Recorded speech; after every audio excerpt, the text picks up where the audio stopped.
Welcome back to Affiliated, everybody. I'm Thomas McMahon. I'm here with Robby Amaro in the flesh today. We're down here for traffic and conversion, sunny San Diego. Yeah, calm trip as always. Yeah, so far. So far. We've No parties. No, not at all.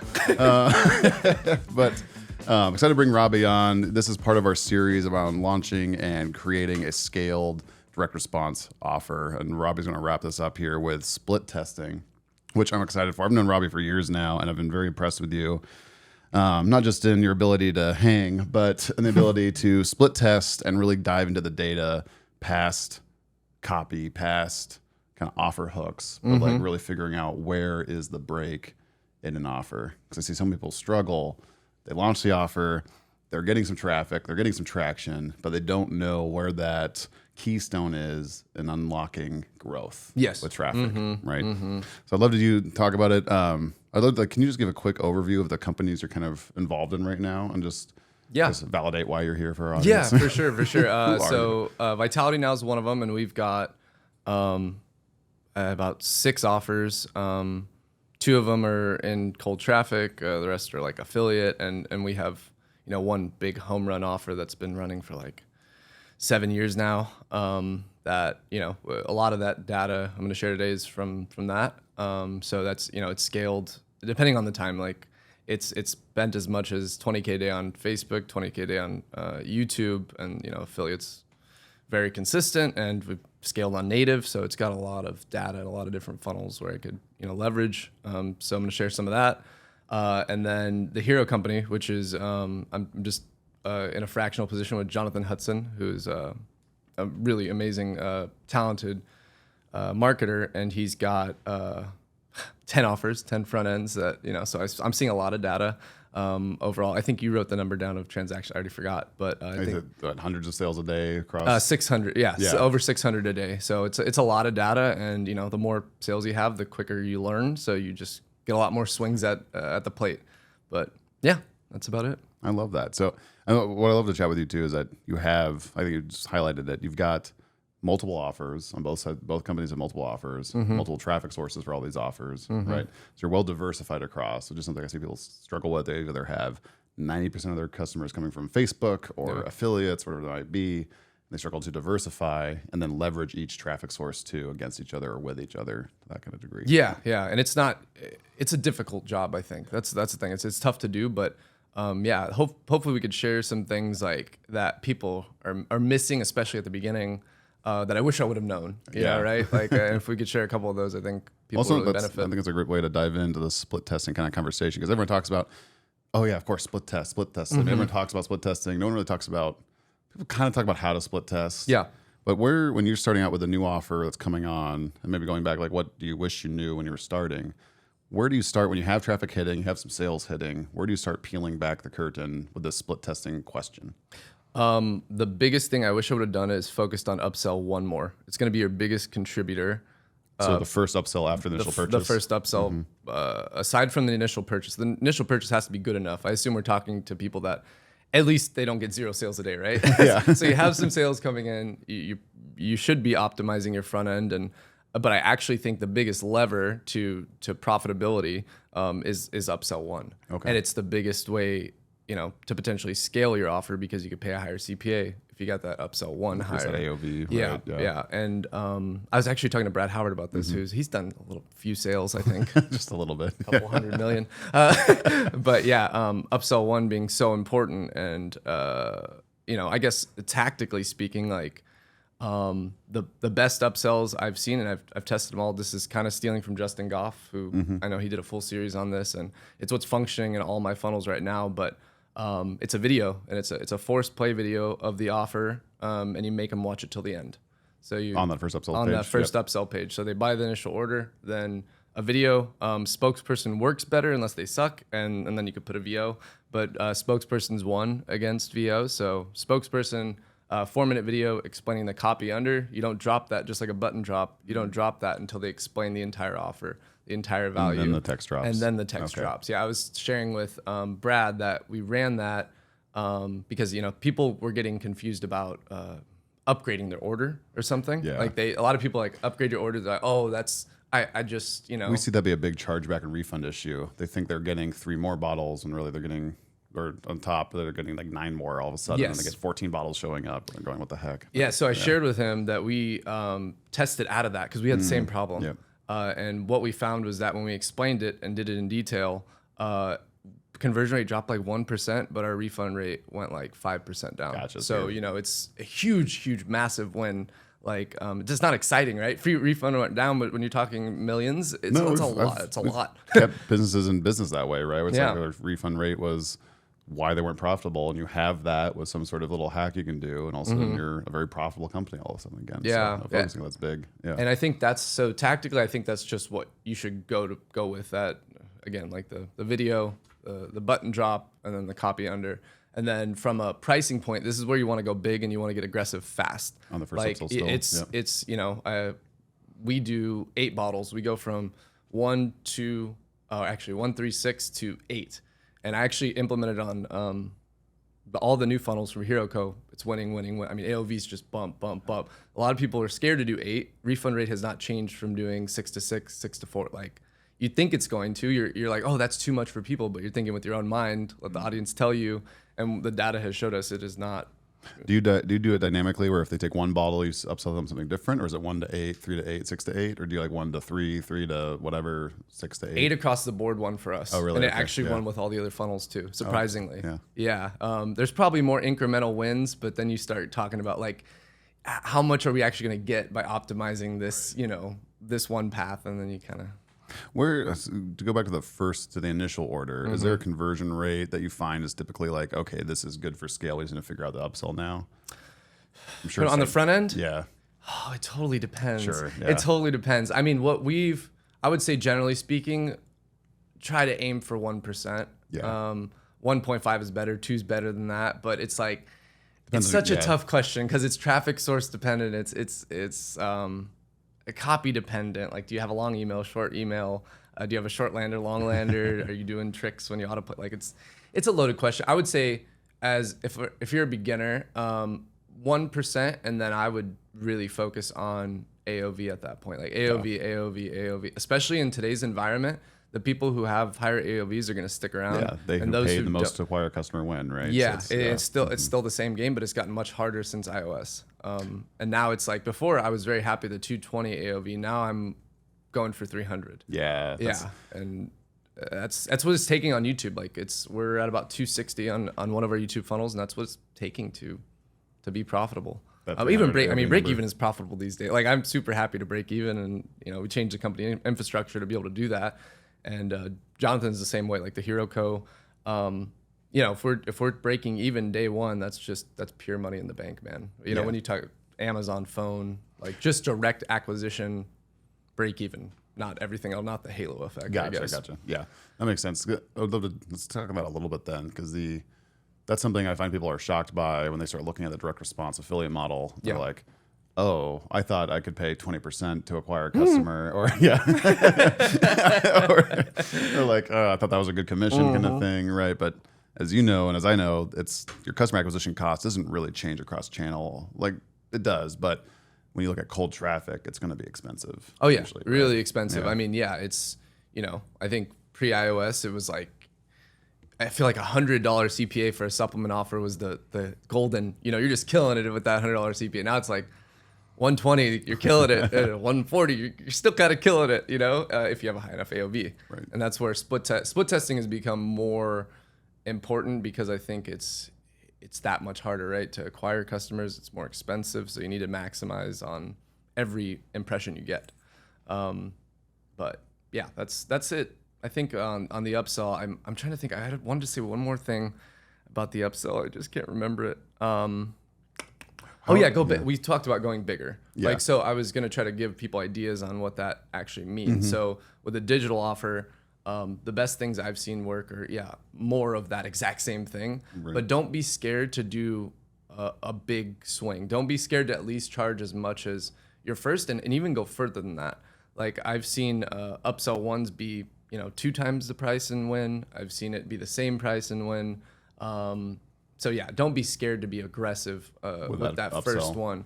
Yeah. Because you've qualified a buyer, right? You know, You have a buyer, yeah. so you always have, you got to think about it. You have a percentage of people that always want more. They always want to be separate from the rest of society. That So if you get a 80-20 few rule, right? people to, yeah, exactly. If you can get enough people to take the big package, your AOV blows up. That makes sense. And we've seen that play out on the ClickBank data we've got, right? Where it's like you hit it on the head. It used to be $180, AOV was, wow, what are they doing? Now it's like, you need to get that up. Yeah. Yeah, 180 is like, oh man, you might have killed that offer.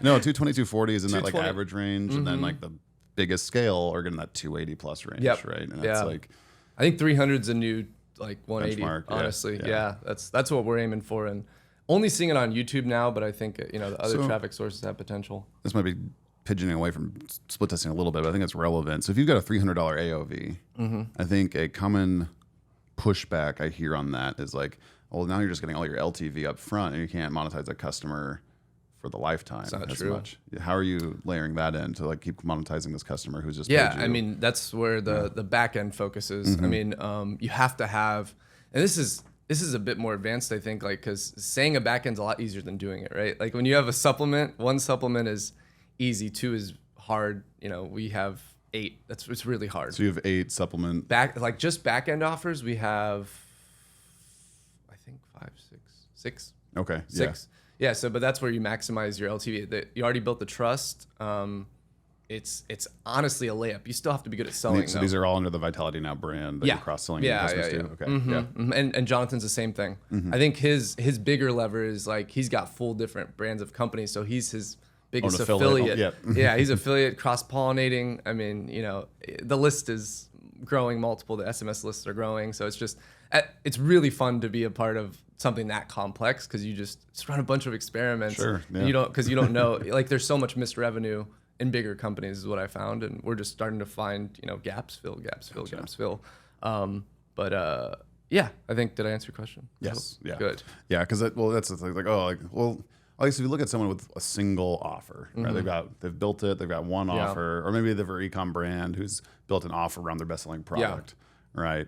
And that's getting going. Where do you, let's say the AOV is good enough, LT or initial conversion rates good enough, but they're still getting some stickiness. Like where do you start focusing higher up the funnel? And like what are you trying to pull levers on when you're looking at maybe email swipe or sub or even ad creative level? Yeah, so you're talking about like conversion rate optimization on the initial content, so the email, for example. We could start there. I think a big thing is, I mean, you always start with the headline. It's the headline, but here's the tough part. It's expensive to like buy CPMs. I'm sure you've seen this. How many affiliates share their data after? Like, almost none. And open rates almost don't matter anymore because they're not real.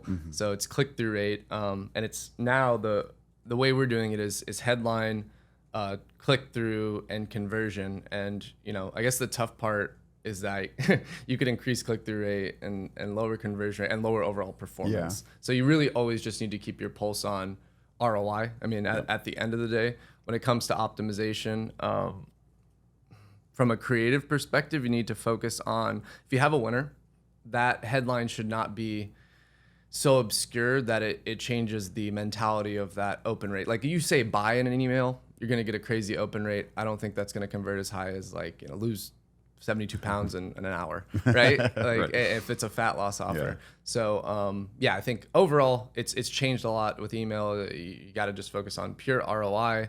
And then when you're optimizing, it should be for click-through rate, but it also needs to be from a creative perspective, qualifying, just as qualifying. The other cool thing is if you do invest in email creatives, you buy CPMs, you have good affiliates that actually share data with you. Those emails are actually they're going to be your best native assets and your best commercials. So literally like for Youthful Brain, for example, our best email has also been our control commercial at different times. And it's actually our lead now, which is really strange. Okay. I was sharing at a lunch I had, a commercial we ran for 2 years, spent like $15K a day on YouTube and over $10K a day on Facebook. It died, right? Like it got exhausted. And I was like, I was reading Brian Hertz's book on go back and test old assets. So I was like, we had this little control that was, it made us the most ever. Let's just put it in front of our VSL and see what happens. It won by 40% on affiliate, 70% on YouTube. Absolute game changer for the company. And we didn't have to do anything. Right. So that's a huge like assets are cross. Like when you have a winning ad is a winning ad. It may not be you can copy and paste that, but the big ideas there. The big ideas there. Just keep focusing and there's no need to be creative. There's no need to like think outside the box. You got to winning creative. It should work everywhere. It's just how do you facilitate it for that traffic source? That makes sense. Yeah. How do you introduce it? Because I imagine if you're looking at like a VSL or a long form sales letter, you said headline, and I imagine it's like the first 30 seconds or so in the video, or is like where are you kind of testing in the first part of that VSL, for example? Yeah, typically leads are your biggest. I think that's something to talk about. If you're a VSL or a sales, so the sales letter above the fold should be, and for conversion rate should be, unless you're killing it, probably 90% of the split tests you run is above that fold. Yeah. So, and then with VSLs, the lead again should be 90% of your split tests until you're at a conversion rate that's, and leads 3 minutes. I'd say 3 minutes. It's not usually 30 seconds. Sure. And I've done tests where, hey, we're just going to change the first 3 seconds to how much does it impact. It typically doesn't have a huge win on the actual funnel. Now on Facebook, on YouTube, the first 3 seconds is everything. You could have something increase conversion rate. I've seen it as much as 80% off a 3-second intro. Oh wow. Yeah. Just wow. Yeah, that's a huge. That's something that like is a huge aha. Like, oh my god, I only need to work 3 seconds and I can increase my conversion rate and become profitable. And it's you're sometimes that close, but that's more important in cold traffic than it is like on the funnel on a VSL page on a VSL lander. Gotcha. Right, so the creative you're running on Facebook specifically or YouTube specifically, like that makes sense because people are scrolling through and you interrupt right there and get them hooked. So that first few seconds is huge. Yep. How do you tell what is having an impact? That's a question I hear a lot, and I'm honestly curious about it too. It's like you're split testing headlines, you're split testing AOV differences. Like, how do you segment into like this is what is moving the needle, or this is what the issue is that we need to split test?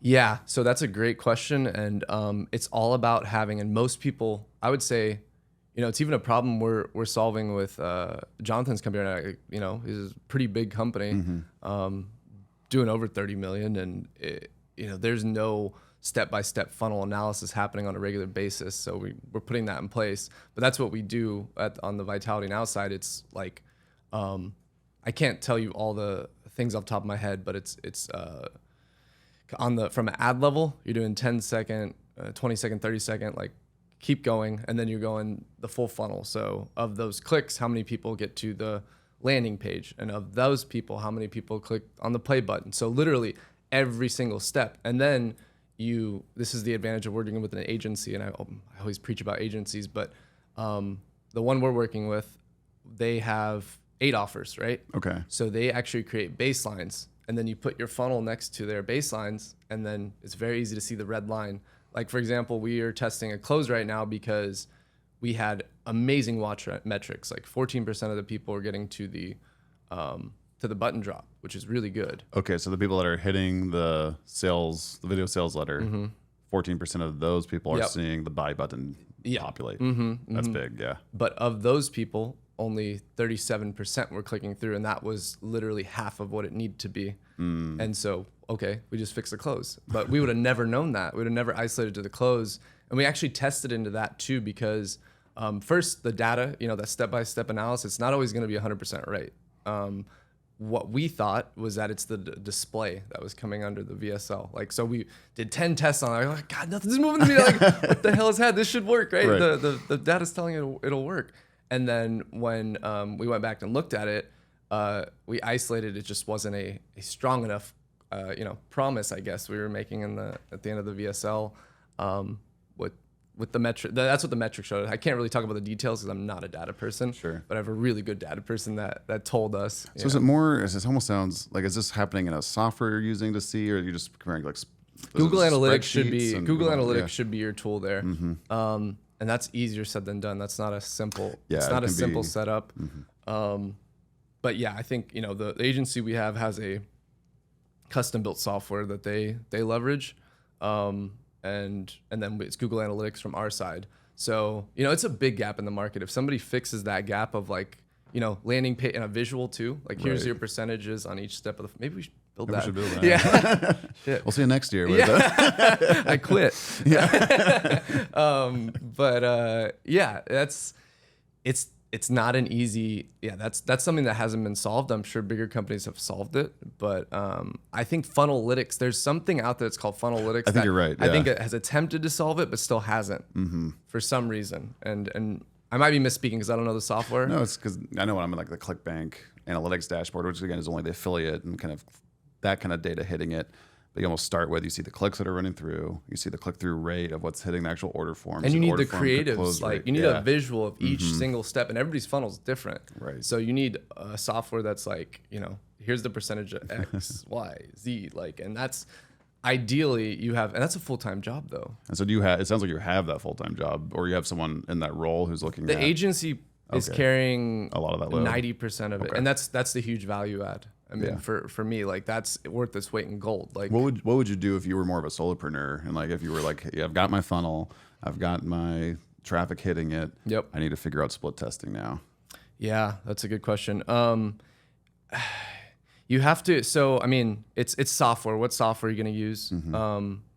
And that's where I probably have a gap because we use Google Optimize, which I know is a bit of you need a tech person, right? Then you start adding overhead. What is a good software? A lot of now? people on ClickBank are using CB Split. Okay, let's just talk from that perspective then. CB Split, and how is statistical significance? Does it measure it automatically? Is there analysis needed? It's built in. I can't say it's a lot. I think a lot of the funnel builder, page builder, statistical significance is take it with a grain of salt, but it's probably good enough for most people, right? So Got it. Yeah. Okay. Short of that, like don't call tests before 95% statistical significance, even if it takes a long time. But there is a argument for, and I don't see people doing this enough, and it seems logical, but I didn't do it until I saw other people doing it. Like it's okay to kill tests that aren't going to be big wins. Like if it stays tied for 2 weeks, like maybe that's a wasted test, right? And that's okay. It's okay to end it early. I would be very, very careful about calling controls early though. Okay. If you ever change your control, if your control's functioning, if your business is running, calling a control early can destroy you. I mean, it really can. So you only want to replace a control when it's a clear and When obvious. it's a statistically significant win. Never. It's okay to stop early. Don't ever change early because I've done it. Paid for it dearly. And then when you start backpedaling, you think, oh, this is broken, tech's broken. No, you're just an idiot and called it at like 4% significance. My business partner is super happy with me. Well, people get excited, right? They see a few sales come in the day and all those stats you're look like, great. it's winning by 80% today. I'm just gonna call it early. And then when we actually ran it, it lost by like 40-something percent. So yeah, that's a big one. Don't get too excited too fast either, right? Like let it hit statistical significance. It's winning. Look at it as an investment. Don't look at it as an opportunity cost. That makes sense. Yeah. And then, okay, so you're using that, and then I want to ask you about like you've got the split testing rolling. How do you keep track of the different swipes you're almost creating for yourself? Like does this something in a repository on Google Drive somewhere? Like how are you keeping like this was a winning ad, this was a winning thing? Controls? Like, that you should always have a master control, document for each channel. So we have master control document for email. We have a master control document for landers, master control document for videos. It's simple. Don't need to complicate it. And then you have your copywriters, like when they're going to beat it, just send them your controls. Hey, this is what we need you to beat, and here's what's worked in the past. Because a lot of times those past winners come back and win. Like what just happened? Yeah. Something from a year ago just like changed our business. Yeah. Well, just in the expo hall, someone was asking me like, "Oh, what are some other good weight loss offers I can push on YouTube?" Because that's what he's winning with right now. I was like, honestly, go back through our top offers page and go back to like a year ago. Yeah. And all those offers are still there. Yeah. But everyone's focusing on the next big offer. So the competition's down. That's probably fine. Like they probably have refreshed copy like you're talking about. Yep. Like go try one of the previous winners. It's probably going to do just fine for you. Yeah, 100%. I mean, I learned a lesson the hard way of like test everything. And because we actually had a VSL where we thought it just sucked. Like we were like, it's not going to work. And we already have a brain offer. Like, let's go after another niche. We launched it. It's been the biggest hit we've ever had. wow. 3 years later. But I was sitting on You're a sitting- winning VSL 3 years later. It's a front end winner too. So you bet. Like I was like, well, there you go. You got to test everything, and it's okay to have more than one offer in the same vertical too. Sure. I think what I'm finding, and I'm seeing that, like I had the opportunity to hang out with Facebook corporate not too long ago, and those kind of companies love working with people that own multiple offers in the same niche. Like interesting. Yeah. Jonathan has 2 skincare companies, 2 competing. Yeah. But imagine the leverage when you get a split test win on one, just roll it out. Seriously, yeah. Boom. I like that a lot. Do you think a lot of offer creators or offer owners kill what could be a good offer too early? 100%. Yeah. 100%. Yeah, that's like one of my favorite things to do is revive offers and take the one that used to be a hit or was so close, because typically you're one split test away. You just don't know which split test that is. If something's failing, again, 90% should be above the fold. That's tougher with the sales that are actually. I think if it's I guess I always struggle. It's like, how do you know when just like this isn't working? when like it's a dud. Either this offer is just a dud overall, or it's just the next split test away. Like, it must be a gut check thing almost, but It's typically what we do is 5 tests. So 5 CPM drops or 5 affiliates that love us enough to be okay with losing, or take some kind of guarantee. Other than your internal list, you cannot trust, especially if it's the same. It could really shoot. Like, I've made a $150,000 mistake of like, oh, it's an internal win. We're gonna blow this out of the water. I put Cold it on. does not convert, Cold. right? I had 10,000 clicks, 0 sales. There you go. And we just bought 150K in stock. So there you go. Don't trust your internal data. Always test, like, because if I would have just spent the 10K and tested it before I had the stock, I would have lost 10K, not 150K. I hear that so much. I ask someone like, oh, how's their offer? It's great. It converts 20%. And like, no, like you'd be racing Bezos to the moon if it converted at 20%, right? It's you can't trust internal or really warm traffic that has had 14 brand engagements with you, right? 100%. It's got to be as cold traffic as possible. Yeah, as cold traffic as possible, and leads is the real test. If you could convert with leads, or lists that aren't in your niche, not like buyer lists, not buyer lists. That's another good test to like test the waters of cold traffic before diving into like Facebook and YouTube, which are expensive. They're going to be expensive sources. But I think it'd be okay with investing in email, because I think that's the big thing a lot of people don't do, or work out deals with affiliate. Like I've been there where I didn't have money to pay for CPMs in my first company. We were making like $1 million a year. I was hardly paying myself all that, and you build good relationships and see if you could do something for them. Like I'm trying to remember who I did it with, but like, hey, if you could send this, I'll try to beat your control like 3 times, and just as a thank you for testing trade, it. Barter. A service trade. You got to find a way to hustle and get people to do what you want, but you need traffic. So, but it doesn't just have to be cash. There's relationships, there's service trades, there's a lot of things you could do. No, I like that a lot. No, I've seen people do similar. I think that's unique, because you are a great marketer and copywriter, so you can leverage that. But other people, like, I've hired someone to do my copywriting. I don't know how to do it myself. The relationships piece that you just hit, like, that's how I built my reputation, was just like connecting people. Yeah. Right. It's like, so I don't know anything, but that guy does. Like, you should talk to him, right? And people are like, oh, everybody. I'm like, I just try to connect the dots, right? And it's like, you guys ask a lot of questions I don't know the answers to. I'm gonna go figure it out. So, success without meaning to be, right? But it's like those kinds of things are tangible benefits you can give people if you're trying to barter for what you need, which is probably traffic. Yeah. I think the traffic versus conversion problem is a real one, right? But you need the traffic to tell if you have a conversion problem in the first place. Yep, 100% too. And and I think that's where it's like also having good mentor relationships. Like, and the thing is, like, I think that's a big thing that I wish I would have done earlier. I didn't really look for mentors or people to help because I didn't want to bug people, and I thought that it would get in the way of their business or lose them money if I asked them favors and all that. But like, being on the opposite side of it and being able to mentor other people, it's the most rewarding thing ever. It's worth more than, and I think there's a lot of people in the space that feel that way. Like, once you make money, like, what's next? And it's helping people. A lot of people have that attitude. So seek out a mentor, because having somebody read your copy, that may save you. I mean, that may save your offer, like changing a few things or Here's what you haven't tested. Or somebody who has a ton of split test data like me, like I could tell you, oh, here are the 20 things that are wrong with this. Go back there. That's why it's not converting, and then try it again after you redo. Right, level up your baseline. Yeah. Almost, So right? almost Yeah. you need to find a resource to audit your offer. That's the bet before you kill it, at least. Because you might just be missing something, and typically every offer has been done well already. So it's just knowing where to go to find the resource to. That makes sense.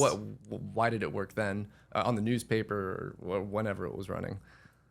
Are you using this? Is going to go a totally different direction. Are you using any kind of like heat map software to tell when people are leaving the page, using the page, anything like that? We usually do that when something's atypical, when behavior is atypical. Okay. I used more heat maps when I was running sales letters, VSLs.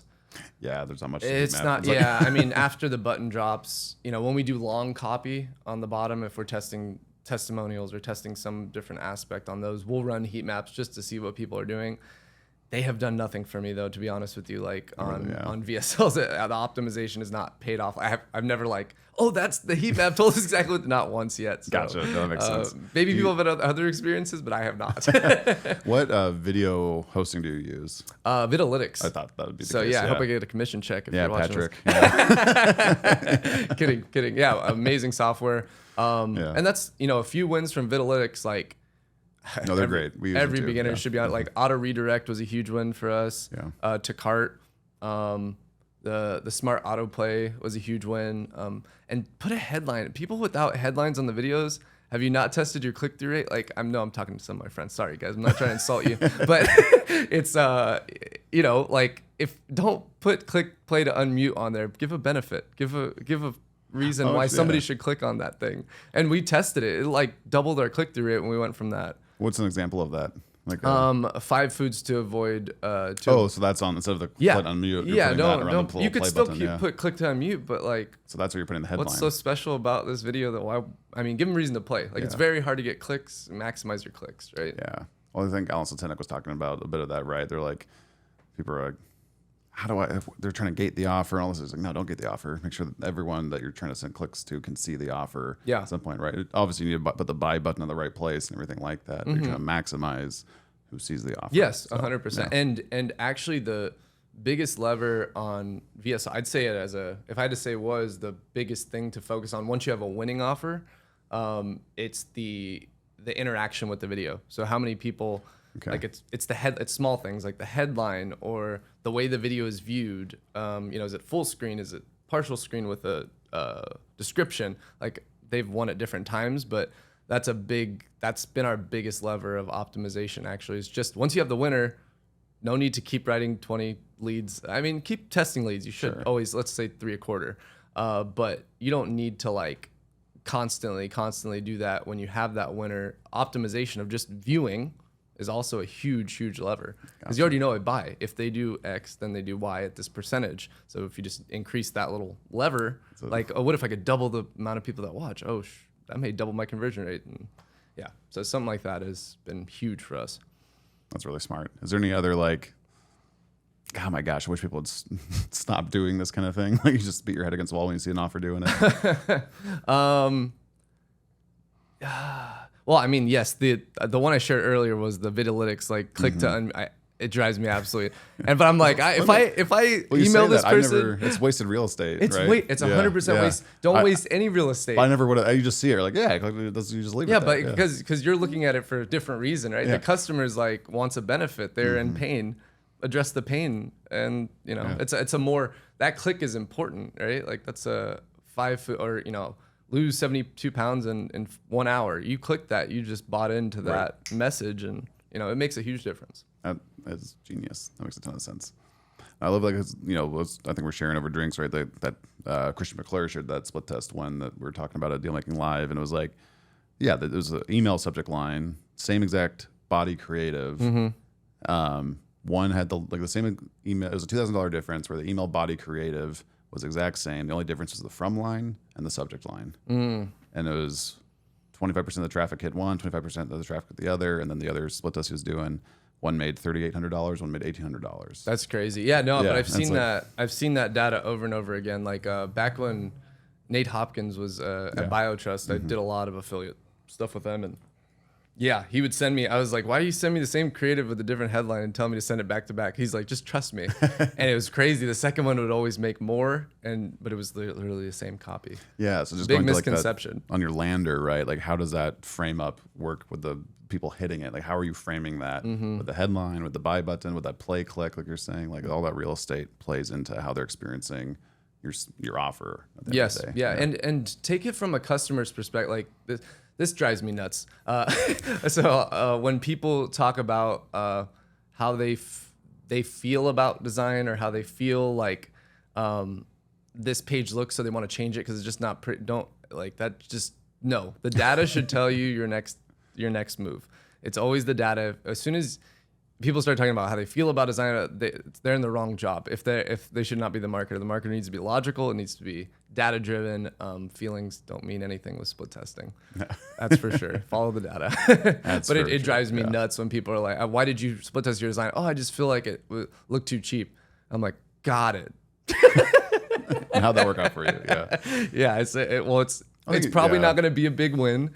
And it's not going to be a big. I mean, I've done it, so it drives me nuts now because I have done that. Right. We're like, oh yeah, we're going to try to make this whole branded, feely play. Like it hurt us. It hurt conversion rate, and when it has one, it didn't have any significant impact. I've seen the branding thing work when it's not the first touch point for a direct response offer, right? Like if you've got the branding over here on Google, or if you've got your Amazon listing that the customer's hitting your direct response lander, but they're not completely convinced, they Google you.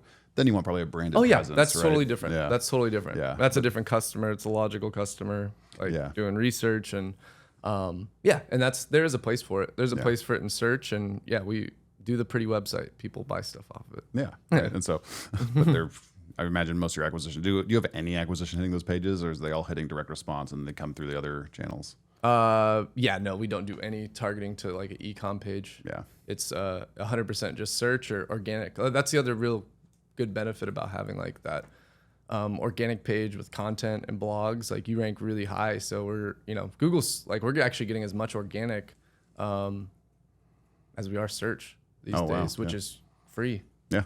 So I mean, but that's a whole nother blogging. Like how many blogs should I do? We stop. Yeah. No, that's it. Once you get to like 3 million, then talk about blogs maybe. Yeah. Don't talk about it before then. You do paid acquisition. That makes a ton of sense. Well, awesome, Robby. Is there anything you'd want to share with someone who's in the split testing mindset? And you've shared a bunch of good nuggets here. Some stuff I will now steal and claim as my own, but like I do with you all the time. But including your crypto investments, which have not worked out great. Yeah, you bought ApeCoin. I did not tell you to buy that. I was like, what are you doing, man? I did okay for a sec. Yeah. Cosmos, though. I hope you buy it. Yeah. This is not financial advice. Anything else you'd share? Like just like. Start doing this, or like if there's someone's like not sure what to split test first, I think you already hit it. Like where would you just leave someone off as you wrap this up? Go to the here's a really easy one that I've done, and it's worked almost every time. Go to ClickBank, go to the top 5 offers, review them. What are they doing that you're not doing? Do that. Do that. Yeah, do that. I like that. We'll put the ClickBank top offers blog post in the show notes and all that, and all the other links we've shared here.